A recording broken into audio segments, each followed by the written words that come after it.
Bonjour, bonjour, on est toujours au Computec, non, au CES et on est toujours dans la même pièce, mais sauf qu'on passe de chez AlphaCool à chez FSP.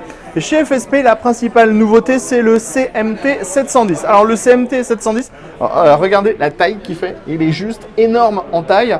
C'est un boîtier complètement open air dans lequel vous allez pouvoir installer deux systèmes, genre un système pour jouer et un système pour enregistrer vos streams par exemple. Donc on a d'un côté une partie qui est compatible EATX où on va avoir la carte mère, les cartes graphiques, là où les cartes graphiques puisqu'on pourra en mettre une à 90 degrés et un système de water cooling en 360 mm.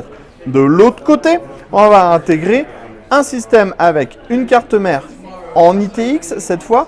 Les alimentations prennent place dans le bas, donc ATX de ce côté-là, SFX du côté gauche. On va avoir les systèmes pour les cartes additionnelles. Par exemple, là, on a une carte d'acquisition 4K.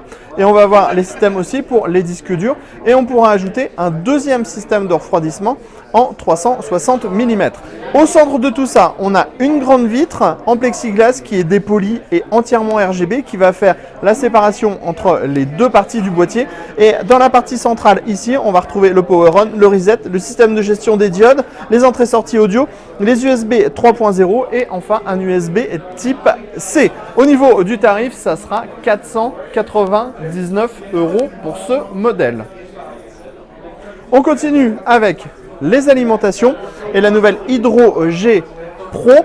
Alors, elle sera disponible en 650, 750, 850, 1000 watts avec 4, 6 ou 8 connecteurs PCI Express. On a un ventilateur de 120 mm qui est de type semi-passif. Au niveau du design, c'est très classique avec ventilateur de 120 mm semi-passif, une grille travaillée, l'arrière classique avec le mode éco, donc c'est le mode pour le ventilateur en semi-fanless ou pas, des marquages. Et ce qui est intéressant, c'est que cette alimentation FSP est sur un nouveau design intérieur où on remarque qu'il n'y a tout simplement aucun câble. Alors si, on aura un câble pour pouvoir relier par exemple le PCB au ventilateur de 120 mm.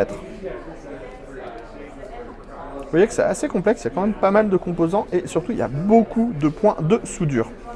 Alors, l'autre produit qui a été annoncé ici, c'est aussi la Dagger Pro. Donc la Dagger Pro, elle gagne un petit peu de puissance puisqu'elle va être en 650 watts et 550 watts. On aura deux connecteurs PCI Express. On a un ventilateur de 92 mm en dessous. Et ce qui est intéressant, c'est que par rapport au SFX large classique, on a gagné 1 cm de plus, elle fait 1 cm de moins, donc ça prendra encore un petit peu moins de place dans le boîtier. Ensuite, on va vous parler de ça. Alors, on n'a pas toutes les informations, c'est la FSP 530 AKB. Et en fait, ça va déterminer le futur standard des cartes des alimentations ATX. Ça va être dévoilé par Intel très prochainement. Donc, on pourrait dire que c'est une sorte d'ATX 3.0. Et en fait, on le voit ici sur la fiche technique, le 3 volts 3 et le 5 volts disparaissent. On n'a plus que des rails qui sont des rails 12 volts, en fait, avec un 12V1, un 12V2 et un 12V SB spécifique qui va lui, en fait, un peu gérer comme avant le 3 volts 3 et le 5 volts. En fait, les connecteurs vont totalement changer. On n'aura plus de gros connecteurs 24 broches, par exemple, pour la TX. Et en fait, on va avoir différents connecteurs comme celui-là, donc un connecteur qui sera en 12 pins. Et en fait, la carte mère va être entièrement alimentée en 12 volts et c'est les nouvelles cartes mères qui vont venir, qui vont être compatibles avec ce format-là, qui vont redistribuer le 3 volts 3 et le 5 volts aux différents composants qui seront branchés à cette dernière. Pour les nouveautés FSP, c'était tout. Sur ce, on vous dit à très bientôt sur Cocotte TV.